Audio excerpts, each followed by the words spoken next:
ప్రస్తుతములో ప్రియులరా మనము అపోస్తలుడైన పౌలు తీతుకు రాసిన ఆ చిన్న పత్రికను ధ్యానిస్తూ ప్రస్తుతంలో మొదటి అధ్యాయము 7వ వచనాన్ని పఠిస్తూ ఉన్నాం. ఆ వచనాన్ని మళ్ళా చదువుతున్నాను. ఎందుకనగా అధ్యక్షుడు దేవుని గృహ నిర్వాహకుని వలె నిందారహితుడై ఉండవలెను. అతడు స్వేచ్ఛాపరుడును, ముక్కోపియు, మద్యపానియు, కొట్టువాడును, దుర్లభము అపేక్షించువాడును కాక అతిథి ప్రియుడును, సజ్జన ప్రియుడును, స్వస్థబుద్ధి గలవాడును, నీతిమంతుడును, పవిత్రుడును, ఆశా నిగ్రహము గలవాడునై యుండి. ఇక్కడ అధ్యక్షుడు పోయిన వారం చెప్పాను. ఎపిస్కోపస్ అంటే పై విచారణకర్త, అన్ని చూసేవాడు. మరి సంఘములో బిషప్పులు మాత్రమే కాదు, సంఘములో కాపరులైన అధ్యక్షులే. అలాగే ఇంట్లో తల్లిదండ్రులు కూడా అధ్యక్షులే. బాగా ఎదిగిన అన్నదమ్ములు, అక్కజెళ్ళులు, తాతలు, మామలు, అత్తలు అందరూ అధ్యక్షులే. ఎందుకండి వారు కుటుంబాలను నడిపించేవారు, అధికారము ఉన్నవారన్నమాట.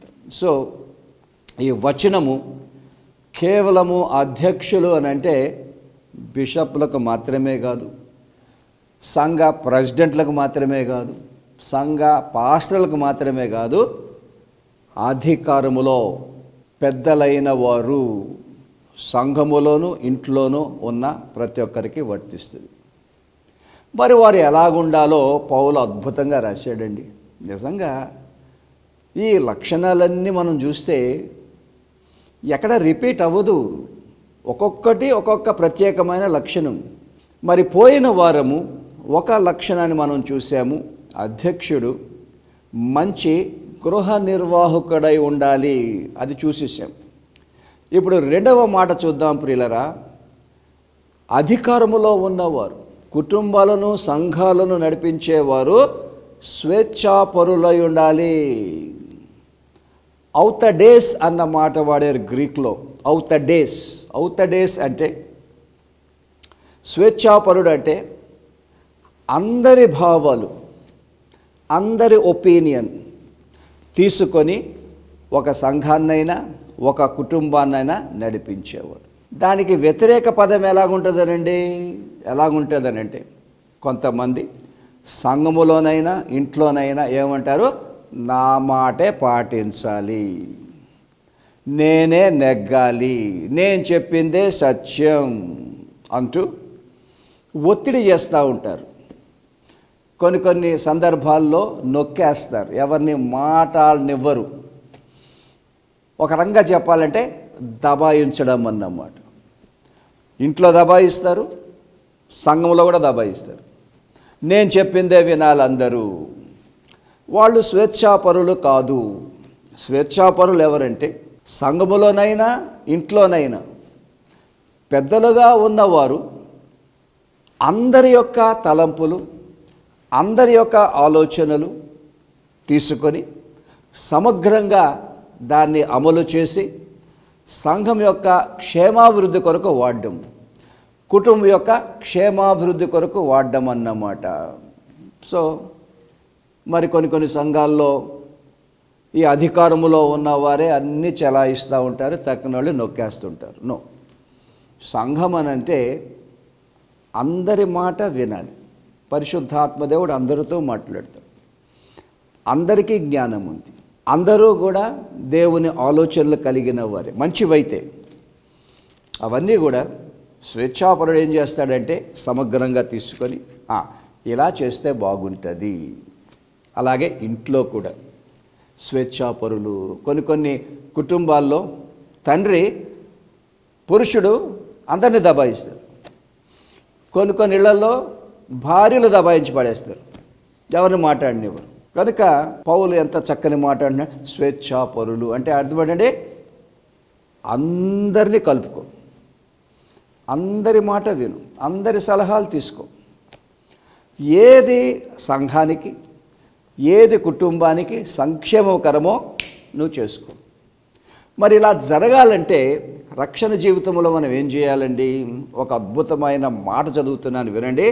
అందులో ఉన్న తలంపు ఏంటంటే ప్రియులారా, రక్షణ పొందిన మనము సంఘములోనైనా కుటుంబంలోనైనా మన మనసులు క్రీస్తు మనస్సులోనికి మారాలి. 1 కొరింథీ పత్రిక 2వ అధ్యాయం 16వ వచనం, ప్రభువు మనస్సు ఎరిగి ఆయనకు బోధింపగలవాడెవడు? మనమైతే క్రీస్తు మనసు కలిగిన వారము. ఎంత అద్భుతమైన వాక్యం అండి. క్రీస్తు మనస్సును ఎరిగిన వారు ఆ మనసుకు విధేయత చూపిస్తారు. ఎందుకు? ఆ మనసులో నుండి వచ్చే మాట ఫైనల్ గనుక, అది దేవుని మాట గనుక, అది దేవుని ఇష్టం గనుక. మనమైతే క్రీస్తు మనస్సు కలిగి ఉన్నాం. సంఘములోనైనా కుటుంబంలోనైనా అధికారములో ఉన్న వారందరూ కూడా దినదినము ప్రియులరా యేసుక్రీస్తు మనస్సులోనికి మారాలి, రూపాంతరము చెందాలి. మనము క్రీస్తు మనస్సు కలిగి ఉండాలి. అందుకే అపోస్తలుడైన పౌలు అంటాడు, క్రీస్తునందున్న మనస్సు మీరును కలిగి ఉండండి. ఎంత బాగుంటుందండి. ఇక్కడ బ్యూటీ ఏంటంటే, సంఘములో ఉన్న వారందరూ యేసు ప్రభులాగా ఆలోచన చేస్తే ఆ సంఘంలో గొడవలే ఉండవు, పోట్లాటలే ఉండవు, కలహాలే ఉండవు. ఎందుకు? అది ఒకే తలంపు కనుక, అందరూ ఏకీభవిస్తారు కనుక, ఇదే రైట్ అంటారు కనుక. ఎప్పుడైతే క్రీస్తు మనసుకు భిన్నంగా ఇంట్లోనైనా సంఘములోనైనా ఎవరన్నా అంటే గొడవలు వచ్చేస్తాయి. ఎంత బ్యూటిఫుల్ అండి. మనం ఎక్కువగా ప్రార్థన చేయాలి మన ఇళ్ళ, మన కుటుంబాల కొరకు, సంఘాల కొరకు. ప్రభువా, పరిశుద్ధాత్మదేవ, మమ్ములను క్రీస్తు మనస్సులోనికి మార్చు. ఎందుకు? క్రీస్తు మనసు ఎప్పుడు కూడా ఏక మనసే. అందులో భిన్న అభిప్రాయాలు ఉండవు, రెండు అర్థాలు ఉండవు. ఒకే ఒక మాట ఉంటుంది, ఒకే ఒక అర్థం ఉంటుంది, ఒకే ఒక సత్యం ఉంటుంది, ఒకే ఒక విధానం ఉంటుంది. ఆ క్రీస్తు మనసులోనికి ఎదిగితే సంఘాలైనా కుటుంబాలైనా సవ్యంగా, సరళంగా, ఫలభరితంగా ముందుకెళ్ళిపోతాయి ప్రియులు.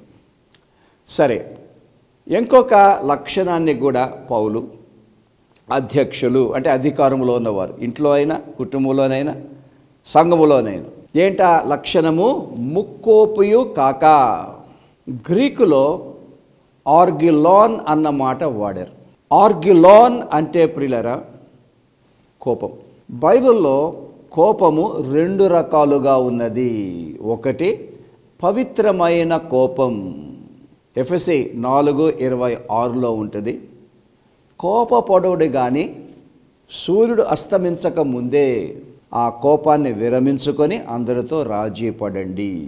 ఇదేంటండి? పవిత్రమైన కోపం. ఏంటంట ఈ పవిత్రమైన కోపము? యేసు ప్రభువే మంచి సాదృశ్యం. ఎవరైనా సరే వాక్యానికి విరుద్ధంగా అనీతిగా జీవిస్తే యేసు ప్రభువునకు పవిత్రమైన కోపం వచ్చింది. అదే దేవాలయంలో అందరినీ తరిమేశారు. అది పవిత్రమైన కోపం. మంచిది ఇది. ఎవరైనా తప్పు చేస్తే కరెక్ట్గా జీవించే వారికి, వాక్యానుసారంగా జీవించే వారికి ఈ పవిత్రమైన కోపము రావాలి, సహజం. అది వచ్చినప్పుడు కూడా ఆ పవిత్రమైన కోపముతో ప్రేమతోనే సరిదిద్దాలి కానీ ఎవరికి కూడా నష్టం కలిగించకూడదు, హృదయానికి నొప్పి కలిగించకూడదు. మందలించాలి, క్రమశిక్షణలోనికి తేవాలి. మరి ఆ కోపమంతా కూడా ఆ రోజుతో అయిపోవాలి, మళ్ళీ నెక్స్ట్ డేకి కనబడకూడదు, మామూలు అయిపోవాలంతా. అది పవిత్రమైన కోపం. 2వ రకం ఉందండి, అపవిత్రమైన కోపం. అపవిత్రమైన కోపం ఏంటంటే, ఎప్పుడైతే మన ఇళ్లల్లోనైనా కుటుంబాల్లోనైనా సంఘాల్లోనైనా తప్పు చేస్తున్న వారిని, బాబు నువ్వు అది చేస్తున్నావంటే వాళ్ళకి చాలా కోపం వస్తుంది, అంగీకరించరు. నేను చేసింది రైటే అంటారు. అది అన్నమాట ముక్కోపియు. ముక్కు మీద కోపం, టక్కుమని కోపం వస్తుంది. కొంతమందిని ముట్టుకుంటే కరుస్తారు. అది ముక్కోపం. ఎంత బ్యూటిఫుల్ అండి ఇది. అధికారములో ఉన్న వారికి ముక్కోపము ఉండరాదు. ఎవరినైనా సరిదిద్దాలి అని అంటే ప్రేమతోనే సరిదిద్దాలి. ఒకవేళ వాళ్ళు తప్పు చేస్తున్నారని ఎవరైనా చెప్పితే వెంటనే ఒప్పుకోవాలి, క్షమాపణ కోరుకోవాలి. అది ముక్కోపి కాకుండా ఉండడం అన్నమాట. అయితే ప్రియులారా, బైబిల్లో ఈ కోపము ద్వారా ఎన్నో అనర్థకాలు వస్తాయి. నేను 2 వచనాలు మీకు నేను చదివి వినిపిస్తాను.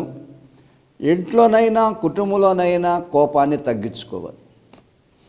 ఆ కోపం వచ్చింది అని అంటే నాశనమే.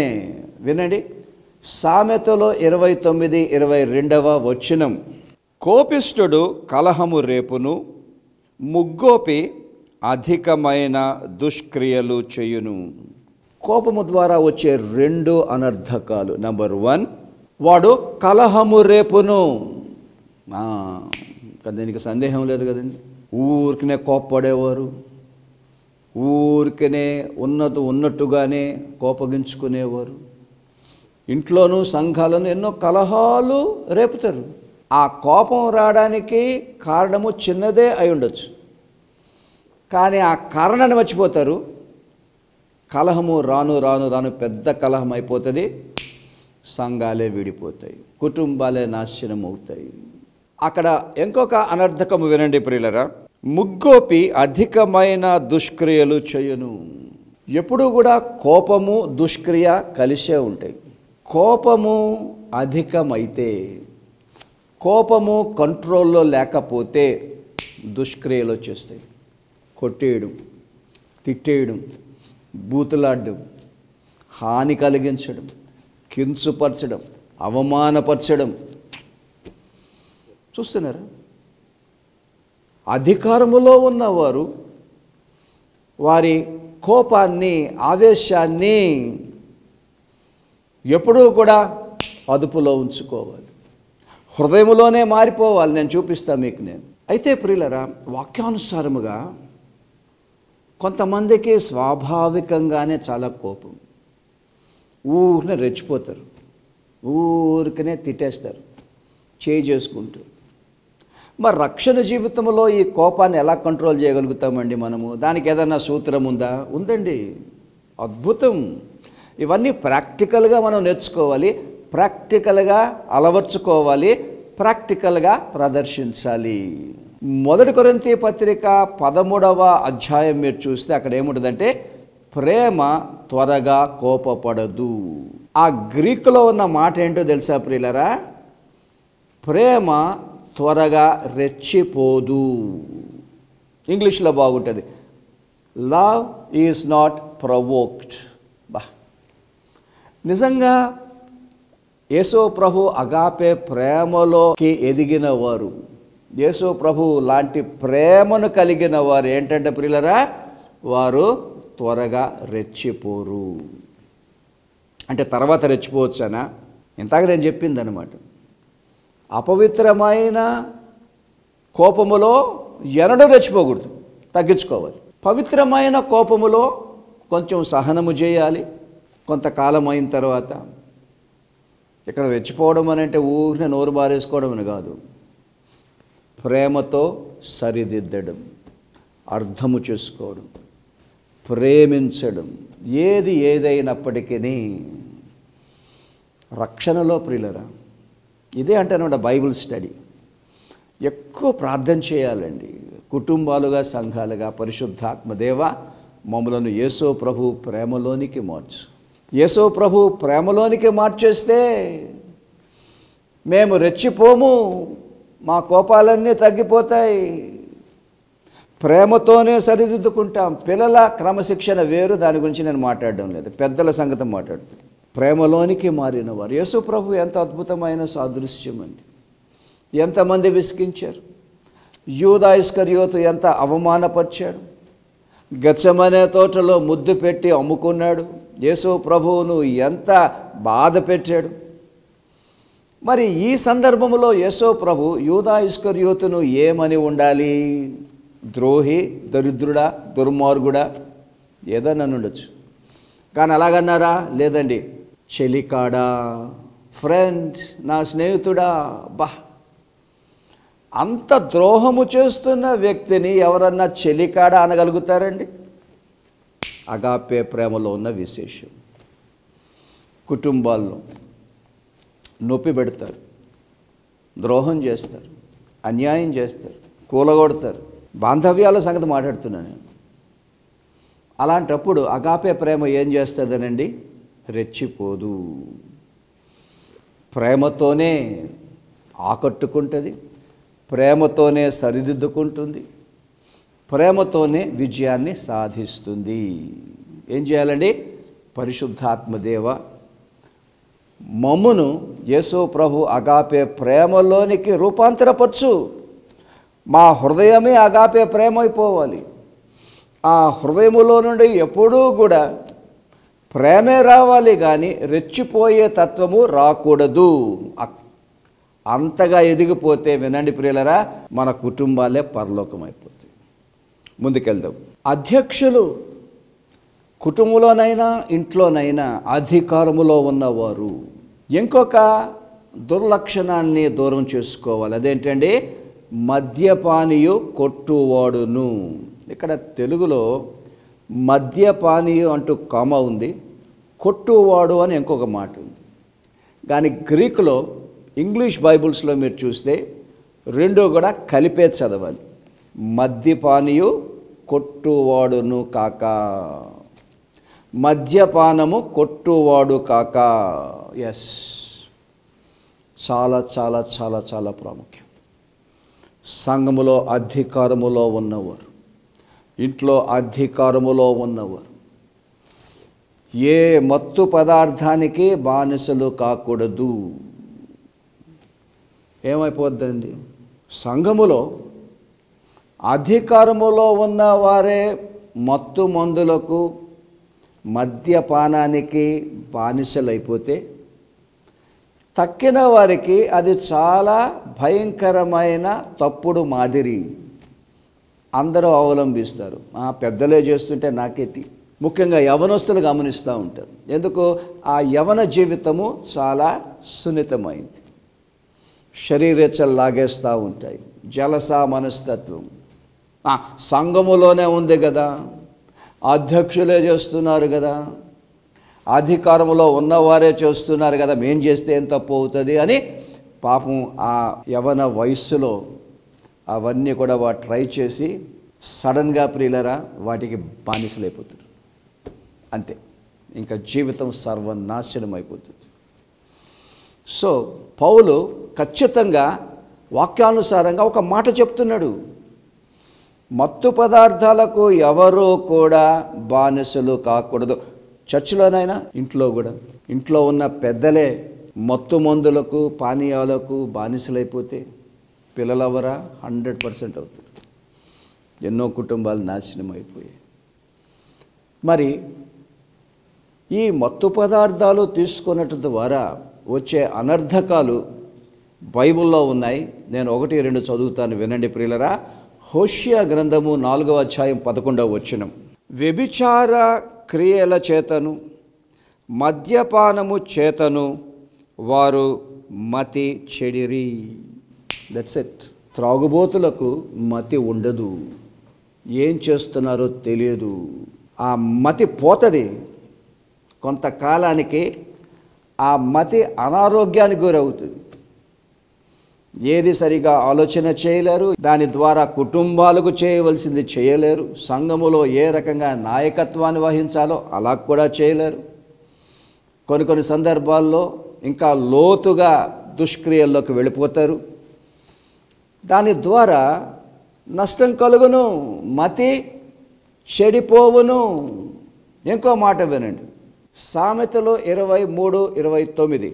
ఎవరికి శ్రమ, ఎవరికి దుఃఖం, ఎవరికి జగడములు, ఎవరికి చింత, ఎవరికి హేతువు లేని గాయములు, ఎవరికి మందదృష్టి, ద్రాక్షారసముతో ప్రొద్దుపుచ్చు వారికే గదా. కలిపిన ద్రాక్షారసము రుచి చూడ చేరు వారికే కదా. రాత్రంతా ప్రొద్దుందాకా మత్తులైన వారు. దాని యొక్క రిజల్ట్ ఏంటండి? దాని యొక్క అనర్థకాలు ఏంటండి? ఎంత క్లారిటీగా వాక్యం చెప్తుందో చూడండి. అట్టి వారికి శ్రమ, ఆ కుటుంబాలకు శ్రమ. అంతేకాదు వారికి దుఃఖం, ఆ కుటుంబాలకు దుఃఖం. అంతేకాదు కుటుంబంలో జగడాలు. ఎస్, భార్యలు ఊరుకుంటారా? భర్తలు ఊరుకుంటారా? పిల్లలు ఊరుకుంటారా? నిలదీయరు. ఎవరికి చింత? చూస్తున్నారా? ఈ త్రాగుడుకు బానిసలైపోయిన వారికి చింత, వారి ద్వారా కుటుంబాలకు చింత. ఇంకోటి, ఎవరికి హేతువు లేని గాయములు, రకరకాల నొప్పులు, గాయాలు, దెబ్బలు. ఎలాగొచ్చాయరా అంటే హేతువు కనబడదు. ఇంకా లోతుగా ఆలోచన చేస్తే మత్తు మందులకు అలవాటైన వారు, త్రాగుబోతులు వీళ్ళండి. ఎవరికి మంద దృష్టి, ఏది కనబడదు.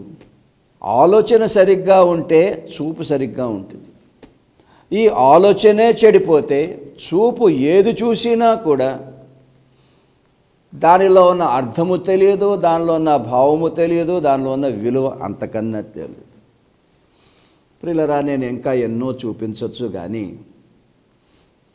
సంఘములో అధికారములో ఉన్నవారు మాత్రమే కాదు, విశ్వాసులందరూ, కుటుంబంలో అధికారములో ఉన్నవారు మాత్రమే కాదు, కుటుంబంలో అందరూ, యవనస్తులు ఇంకా తక్కిన వారందరూ కూడా, ఎవరు కూడా ఈ మద్యపానీయానికి, మత్తు మందులకు బానిసలు కాకూడదు. దానివల్ల ఎన్నో అనర్థకాలు వస్తాయి. అది బయటికి వెళ్ళిపోయింది అనుకోండి, సంఘాలు బాగుపడతాయి, కుటుంబాలు బాగుపడతాయి, బిడ్డలు సన్మార్గములో నడుస్తారు, చక్కగా చదువుకుంటారు, పెద్దవారు అవుతారు, ప్రయోజకులు అవుతారు. సమయం అయిపోయింది ప్రియులారా. వచ్చే వారం ఇంకా తక్కినవన్నీ కూడా నేను వర్ణిస్తాను, తప్పకుండా వినండి ప్రియులారా. ఎందుకంటే బైబిల్ పఠనం మనకు కావాలని చెప్పాను కదా. ప్రార్థన చేసుకుందాం. సర్వశక్తి గల మా పరలోకపు తండ్రి, నీ వాక్యము కొరకాయ నీకు స్తోత్రములు నాయన. 3 మాటలు మాకు నేర్పించావు తండ్రి. స్వేచ్ఛాపరులు కాక అంటే నా మాటే చెల్లాలి అనకుండా అందరి జ్ఞానాన్ని సమగ్రంగా అర్థము చేసుకొని నాయకత్వాన్ని అందించే కృప. ముక్కోపియు కాక, మద్యపానము కొట్టువారు కాక మమ్మలను నీవు కాపాడమని తండ్రి, మరి దాన్ని బట్టి సంఘాల్లో, కుటుంబాల్లో సంక్షేమాన్ని, జీవాన్ని, శాంతిని, సమాధానాలు, సంతోషం, సమృద్ధి జీవాన్ని అనుగ్రహించండి. వాక్యం ఉన్న బిడ్డలను ఆశీర్వదించండి. ఇబ్బందుల్లో ఉన్నవారిని విడిపించండి. వారి ప్రార్థనలు ఆలకించి సమృద్ధిగా ఆశీర్వదించండి. బిడ్డలందరికీ మంచి సంరక్షణ దయచేసి దీర్ఘాయుష్నిచ్చి దీవించమని నీ కృపగల చేతులకే సమర్పించుకుంటూ యేసు ప్రభు నామములో ప్రార్థన చేస్తున్నాము తండ్రి, ఆమేన్. ఒక ప్రాముఖ్యమైన వీడియో మీకు చూపిస్తున్నాను ప్రియులరా. మా పరిచర్య అంతటినీ చిత్రీకరించి మీ ముందు పెట్టే ఒక చక్కని వీడియో. ఈ పరిచర్యలో ప్రస్తుతము మేము కొన్ని ప్రాముఖ్యమైన సేవలు కొనసాగిస్తూ ఉన్నాం. అందులో ఒకటి టీవీ పరిచర్య. ప్రతి వారము 5 భాషల్లో, ఇంగ్లీష్, తెలుగు, మలయాళం, హిందీ అండ్ తమిళ్ భాషలో 30 లక్షల మందికి మించి వాక్యాన్ని, యేసు ప్రభు రక్షణ సువార్తను అందిస్తూ ఉన్నాం. అలాగే నేను వ్యక్తిగతంగా ఒక సువార్తికునిగా, ప్రసంగికునిగా ఎన్నో స్థలాలకు వెళ్ళి యేసు ప్రభు రక్షణ సువార్తను, విశ్వాసులకు ఖచ్చితమైన బలమైన వాక్యాన్ని బోధిస్తూ వారిని ఆధ్యాత్మికంగా బలపరుస్తూ ఉన్నాను. ఎమరీ మిషన్ హాస్పిటల్ ద్వారా ఎంతోమంది పేద ప్రజలకు నాణ్యవంతమైన వైద్య సేవలు కూడా అందిస్తూ ఉన్నాం. ఎన్నో ఆపరేషన్స్ చేస్తూ ఉన్నాం. అలాగే ప్రియులరా, ప్రతి సంవత్సరము 2 సార్లు 130 మంది పాస్టర్లను అనేక సంఘాల నుండి పిలిచి వారికి రానుబోను ఖర్చులు ఇచ్చి 4 రోజులు ఉచితంగా భోజన వసతులు కల్పించి ఒక మంచి సబ్జెక్ట్ మీద వాక్యాన్ని బోధించి వెళ్ళేటప్పుడు ఒక సర్టిఫికెట్, ఒక పుస్తకము, ఒక జత కొత్త బట్టలు కూడా పెట్టడం జరుగుతూ ఉన్నది. అలాగే ప్రియులరా, 3 సంఘాలను ప్రభువు మాకు ఇచ్చారు. ఈ 3 సంఘాల్లో విశ్వాసులు ఆధ్యాత్మికంగా ఎదుగుతున్నారు, రక్షణ లేని వారు రక్షణలోనికి వస్తూ ఉన్నారు.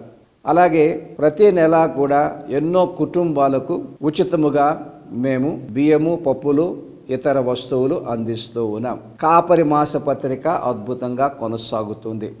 ఈ పరిచర్లన్నిటి కొరకు మీరు ప్రార్థన చేయండి. మాతో చేతులు కలపండి. మరి ఈ సేవంతటిని వర్ణించే మా సమాచార లేఖ మీకు కావాలంటే ఇక్కడ వస్తున్న వాట్సాప్ నంబర్కు మీ అడ్రస్ వెంటనే పంపించండి. నేను ఈ సమాచార లేఖ మీకు పంపిస్తాను. అంతేకాకుండా ఉచితంగా ఒక కాపీ మా కాపరి మాసపత్రికను కూడా మీకు పంపించడం జరుగుతుంది.